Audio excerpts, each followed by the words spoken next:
సుష్మిత విషయం నేను చెప్పాల్సి వస్తే, తను ఈ ఇండస్ట్రీలో తను రావాలి అని నిర్ణయించుకున్న తర్వాత ఫస్ట్ చెప్పింది రామ్ చరణ్కి, రా అని అక్క, నువ్వు డెఫినెట్లీ దిస్ గ్రేట్ ఇండస్ట్రీ, మనం ఇక్కడ అందరినీ మనం కనుక ఇది ఇక్కడ మనకి ఏం కావాలి, ఏ బ్రాంచ్లో మనం వెళ్ళాలి అని అంటే, నాకు అదేమి లేదు, సినిమా ఇండస్ట్రీ నేను ఎందులో నేను రాణించగలను అనేది నాకు ఐడియా లేదు. ఫస్ట్ ఆఫ్ ఆల్ ఏదో ఎంటర్ అవ్వాలి అంటే ఓ పని నా కాస్ట్యూమ్స్ అవి చూసుకోండి. రంగస్థలంలో తన కాస్ట్యూమ్స్ గురించి, రంగస్థలంలో కాస్ట్యూమ్స్ ఏమున్నాయి పాప, ఏముంటాయి అంటే ఏదోనా సరే లుంగి కానీ అది కానీ ఆ గెటప్ కోసం అని చెప్పి తను సుకుమార్ వాళ్ళందరి దీంట్లో డిజైన్ చేసుకుంటే చాలా రస్టిక్గా ఉండాలి, చాలా ఇద్దా ఉండాలి అంటారు. వాళ్ళు చెప్పిన మాట ఏంటంటే, ఒక చిరంజీవి గారు అమ్మాయి రామ్ చరణ్ సిస్టర్ అన్న ఫీలింగ్ లేకుండా గబుక్కుని ఏదో ఒక లుంగి కావాలంటే రాజమండ్రి ఆ ప్రాంతంలో కారు వేసుకుని తనే బయలుదేరి షాప్ తిరిగి డైరెక్టర్ కోరుకున్నటువంటి ఆ క్లాత్ కోసం తను తిరిగి చెమట కక్కుకుంటూ వచ్చి చేసింది అని చెప్పినప్పుడు నేను చాలా అంత కష్టపెడతా ఎవరు ఉంటారు కదా అసిస్టెంట్ అంటే, నాకేం తెలియదు, మళ్ళీ వాడిని పంపిస్తే ఏం చేస్తారో ఏమో తెలియదు, నేనే వెళ్ళానంటూ అంటే కష్టానికి నెరవక నాన్న నుంచి కానీ తర్వాత తమ్ముడి నుంచి కానీ ఈ ఇండస్ట్రీలో రాణించాలంటే కష్టం ఒక్కటే పరమావధి, కష్టం ఒక్కటే నిజమైనటువంటి ఆయుధం, ఆ ఊతం అని తెలుసుకున్న మనిషిగా నాకు చాలా ఆనందం వచ్చింది. తను ఏవైనా ఇండస్ట్రీలో చేయగలదు, సాధించగలదు నమ్మకం. ఫస్ట్ టైం ఆ రాజమండ్రి వీధుల్లో తను ఎవరో మర్చిపోయి ఒక కాస్ట్యూమర్ లాగా పరిగెత్తిందంటే that is the best thing. నేను దాన్ని మనస్ఫూర్తిగా దాన్ని హర్షిస్తున్నాను, వెల్కమ్ చేస్తున్నాను. ఆ తర్వాత నేను సినిమాలు చేసి ప్రొడ్యూసర్గా చేయాలనుకుంటున్నాను, నాకు ఇంట్రెస్ట్ కలుగుతుంది, ఇక్కడే సెటిల్ అవ్వాలనుకుంటే ఇది వండర్ఫుల్ ఇండస్ట్రీ అమ్మా, ఇక్కడ నువ్వు రాణించాలి అంటే కనుక ఖచ్చితంగా నీకు అవకాశం ఉంటుంది.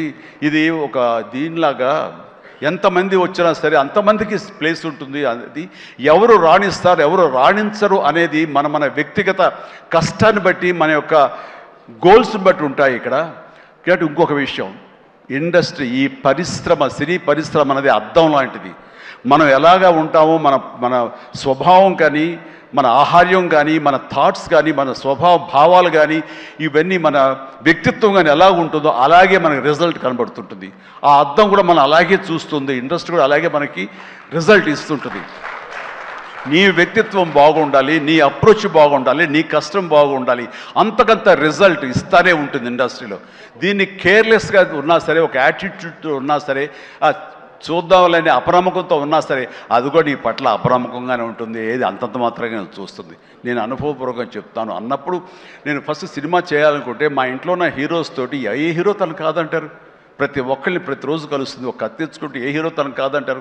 కానీ నేను వాళ్ళతో చేయండి డాడీ, నేను ఫస్ట్ ఆఫ్ ఆల్ ఎక్స్పీరియన్స్ సంపాదించాలి, గ్రౌండ్ రియాలిటీ తెలుసుకోవాలి అంటూ తను వెబ్ సిరీస్ మొదలుపెట్టింది, వెబ్ ఫిల్మ్స్ మొదలుపెట్టింది. అమ్మా ఇదే లాభం ఉంటుందంటే, లాభం ఉండదు డాడీ, ఏదో లక్షల్లో మిగులుతుంది లేదని ఒకసారి అది కూడా ఇదైపోతాయి. కానీ నాకు ఎక్స్పీరియన్స్ గెయిన్ చేస్తాను, ఎక్కడెక్కడ ఏమిటి ఎన్ని డిపార్ట్మెంట్లు ఉంటాయంటూ ప్రతి డిపార్ట్మెంట్ని చవి చూస్తూ దానిలో ఒక ఎక్స్పీరియన్స్ గెయిన్ చేస్తూ, అలాగే తన ఫిలిమ్స్ తీసింది, చిన్న ఫిలిమ్స్ చిన్న హీరోలతో చేసినప్పుడు తను ఒక కాన్ఫిడెన్స్ గెయిన్ చేసుకుంది. అంతేగాని మాకు రెడీమేడ్ కేక్ వాక్ ఇక్కడ సినిమా తీయటం మా అండదండలో నాన్నగారు వాళ్ళందరూ ఉన్నారు కాబట్టి అని అనుకోలేదు. అలాగే ఎవరితోటో నువ్వు పార్ట్నర్షిప్ తోటి నాతో సినిమా చేయమంటే వాళ్ళు అన్నారు, అయ్యో అమ్మ నువ్వేమి పెట్టక్కల, నువ్వేమి రావక్కర్లేదు, సినిమా మేము చేసేస్తాము, నీ పేరు వేసేస్తాము, లాస్ట్కి వచ్చేసరికి ఇదిగో ఇంత డబ్బుని ఇచ్చేస్తామా, ఏం వర్రీ అవ్వకమ్మా అంటే, అస్సలు నాకు వద్దుడని నేను వెళ్తే సినిమా చేయను, అందుకు అది బ్యానర్ పేరు నేను చెప్పను అనేసరికి, అలాగే ఏమంటే కాదండి నాకు ఎక్స్పీరియన్స్ కావాలి, నేను పని చేయాలి, నేను డబ్బు పెట్టుబడి పెట్టాలి, పెట్టిన తర్వాత మంచి చెడో వచ్చే ప్రతి పైసాకి నేను తినడానికి నేను అనుభవించడానికి నాకు అర్హత ఉంటుంది కాబట్టి నేను చస్తే ఆ సినిమా చేయండి, ఆ సినిమా క్యాన్సిల్ చేసుకుంది. సో వదిలేశాను నేను. సాహుతోటి సినిమా అన్న తర్వాత సాహు తను కూర్చుని చెప్పండి మీరు ఎంత పెడతారు, నేను అంతే పెడతానని సగం డబ్బు సొంతంగా పెట్టింది, మిగతా డబ్బు బయట నుంచి అప్పు తీసుకొచ్చింది పెట్టింది తప్ప నేనైతే న్యాయపైస ఇవ్వలేదు. ఆ పైపెచ్చు ఇద్దరి నుంచి నాకు టైంకి కావాల్సిన రెమ్యునరేషన్ ఆయా సమయాల్లో నేను తీసుకుంటూనే ఉన్నాను తప్ప అది నేను ఇవ్వలేదు. అంత ప్రొఫెషనల్గా బిహేవ్ చేసింది. ఈ రోజున ఈ రిజల్ట్లో సాహు ఎంతగా అనుభవిస్తున్నాడో ఒక ఇది నా సినిమాని గర్వంతో ఎస్ నేను డబ్బులు పెట్టుబడి పెట్టి డబ్బు సంపాదించుకుంటున్నాను అదే గర్వంతో తను కూడా ఉంది. కాబట్టి ఈ రోజున ఒక డాటర్గా సుష్మిత చూస్తే నేను గర్వపడుతున్నాను, ఎప్రిషియేట్ చేస్తున్నాను, మనస్ఫూర్తిగా ఓ బిడ్డగా నేను గర్వపడుతున్నాను. థ్యాంక్స్ రా, యూ డిజర్వ్ ఇట్. సో అట్లాగా బిడ్డలు ఈ ఇండస్ట్రీలో రాణించాలి అంటే నిజంగా ప్రతి వాళ్ళు అది ఏ బిడ్డ అయినా అవని, ఆడబిడ్డ అవని, మగబిడ్డ అవని ఇండస్ట్రీలో రాణించాలి అంటే కనుక ఖచ్చితంగా ఎంకరేజ్ చేయాలి ప్రతి. ఇది గొప్ప ఇండస్ట్రీ అండి.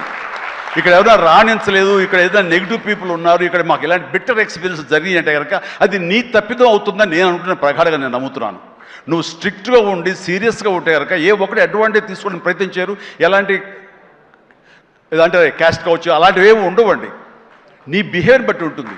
మీకుండే అభద్రతా భావంతో ఏమో అలాగేలా ఉండాలేమో అని ఉండకూడదు. ఎస్ నువ్వు ప్రొఫెషనల్గా ఉండు, అవతల కూడా ప్రొఫెషనల్గా ఉంటారు. ఈ ఇండస్ట్రీ అనేది ఒక అద్దం లాంటిది. నువ్వేమి ఇస్తావు తిరిగి నీకు అదే వస్తుంది. కాబట్టి ప్రతి ఒక్కరికి ధైర్యంగా పరిశ్రమకు రావాలి అనుకుంటే కనుక కృత నిశ్చయంతో, దృఢ సంకల్పంతో, హార్డ్ వర్క్ని ఆసరాగా చేసుకుని రండి. ఇది గొప్ప ఇండస్ట్రీ. మీరు అందరూ రాణిస్తారు, చేస్తారు. అది ఆడబిడ్డలు కానివ్వండి, మగవాళ్ళు కానివ్వండి, ఎవరైనా సరే. సో అది నేను వెల్కమ్ చేస్తున్నాను. దానికి ప్రత్యక్ష సాక్ష్యం సుష్మిత, అలాగే దత్తు గారి పిల్లలు స్వప్న, దత్ ఇలాంటి వాళ్ళందరూ కూడా ఎంతోమంది. ఇది ప్రధానంగా ఇంత డిస్ట్రిబ్యూటర్స్ తరపునట్టు మాట్లాడిన సుప్రియ, వీళ్ళందరూ కూడా ఆ స్థాయి వాళ్ళు. అండ్ తర్వాత ఇక లాస్ట్ టైం నేను టెక్నీషియన్స్ గురించి పెద్దగా ఫోకస్ చేసి ప్రస్తావించాను. ఎందుకంటే లాస్ట్లో నాకు మైక్ ఇస్తారు, అది ఒక్కోసారి నాకు శాపం అవుతుంది, అందరి నుంచి విస్తృతంగా మాట్లాడలేను. బట్ దీనికి సంబంధించి భాను, కోరియోగ్రాఫర్ భాను, అలాగే విజయ్, మన మీసాల పిల్ల తీసిన విజయ్ కానీ, అలాగే ఈ హుక్ స్టెప్ వేసి ఇప్పుడు సెన్సేషనల్గా అదరగొట్టినటువంటి ఆడ సందీప్ అండ్ సందీప్ వైఫ్ జ్యోతి, వీళ్ళందరూ ఇది ఒక గొప్ప అవకాశం మాకు. మమ్మల్ని ఎగ్జిబిట్ చేసుకోవడానికి, మమ్మల్ని మేము చూపించుకోవడానికి ఇది గొప్ప వేదిక. ఒకప్పుడు ప్రభుదేవ, తర్వాత లారెన్స్ ఇలాంటి వాళ్ళు ఎంతోమంది నన్ను ఆధారం చేసుకుని నన్ను నా మీద కంపోజ్ చేసి వచ్చారు. అండ్ అలాంటి భవిష్యత్తు మీ అందరికీ ఉంటుందని ఇప్పటికే అనుభవిస్తూ ఉంటుంటారు మీరు. ఆ జోష్ ప్లీజ్ అలాగే అనుభవించండి, మంచి ఫ్యూచర్ ఏర్పరచుకోండి. మీకు ఆల్ ది వెరీ బెస్ట్. కూర్చోండి. తర్వాత ఈ సినిమాకి లిరిక్స్ అందించేటువంటి కాసర్ల గారు, అలాగే రామ్ జోగశాస్త్రి గారు, అనంత్ శ్రీరామ్ గారు, ఆదిపట్ల గారు, భాస్కర్ పట్ల గారు, వీళ్ళందరూ చాలా చక్కటి లిరిక్స్ ఇచ్చి అన్నీ బాగా చేశారు. అయితే వీళ్ళకి వెనకాల వెన్నెముక నిలబడి ఇవి నా ట్యూన్స్ ఇప్పుడు రాసుకోండి అని భరోసాగా ఇచ్చిన బీమ్స్, ఎక్సలెంట్ బీమ్స్. ఎందుకో తెలియదు, ఈవేళ ఉదయం నుంచి మీరు మధ్యాహ్నం నుంచి ఫంక్షన్ బీ నుంచి కొంచెం డల్గా ఉన్నారు. ఏంటి కారణం నాకు తెలియదు. ఏమైనా అప్సెట్ చేశాడా? నెక్స్ట్ పిక్చర్ తీసేద్దాం చెప్పండి. మిమ్మల్ని మీరు ఎంతంటే అంత ఎక్సలెంట్ భీమ్స్. అండ్ సినిమా ఆద్యంతం ఇది చాలా బాగా ఇచ్చావు. నేను ఇదివరకు సాంగ్ వినగానే చెప్పాను, ఇదివరకు విజయవాహిని వాళ్ళ సాంగ్స్ కానీ, మిస్ అమ్మ ఇలాంటి సాంగ్స్ కొన్ని వింటుండగా లిరిక్స్ ఫస్ట్ వినపడేవి, ఆ తర్వాత వెనకాల మ్యూజిక్ వినిపించేది. మ్యూజిక్ డామినేట్ చేసేది కాదు. అండ్ అలాంటి ట్రెండు, అలాంటి ఒరవడి నడుస్తున్న ఈ సందర్భంలో మీరు చక్కటి మ్యూజిక్, ఒక పడవ ప్రయాణం లాంటి మ్యూజిక్ ఇచ్చారు. అందుకనే ఈ రోజున ప్రతి ఒక్క ఫ్యామిలీ కూడా ఆ మీసాల పిల్లకి వాళ్ళు కనెక్ట్ అయిపోయారు. వాళ్ళు అది ఆస్వాదిస్తారు, అలాగే డ్యాన్సెస్ మనకు చూపిస్తారు. మిగతా సాంగ్ కానీ, అలాగే సంక్రాంతి సాంగ్ నా మీద, వెంకీ గారి మీద ఆ సాంగ్ కానివ్వండి, ఏదిగా చెప్పండి ప్రతిది. అలాగే ర్యాప్ సాంగ్ మీరు అంత బాగా ఇస్తాను ఎవరు ఊహించలేదు, నేనే ఊహించలేదు అది. ఆ సాంగ్లో అంత బాగా దాన్ని కంపోజ్ చేసిన కుర్రవాడు వీళ్ళందరూ అన్ని చాలా బాగున్నాయి. అండ్ ప్రతి ఒక్కరికి ఈ సందర్భంగా నేను ధన్యవాదాలు తెలియజేస్తాను. మీ అందరి కంట్రిబ్యూషన్ లేకపోతే ఇంత ఇది మేము అనుభవించడం కాదు.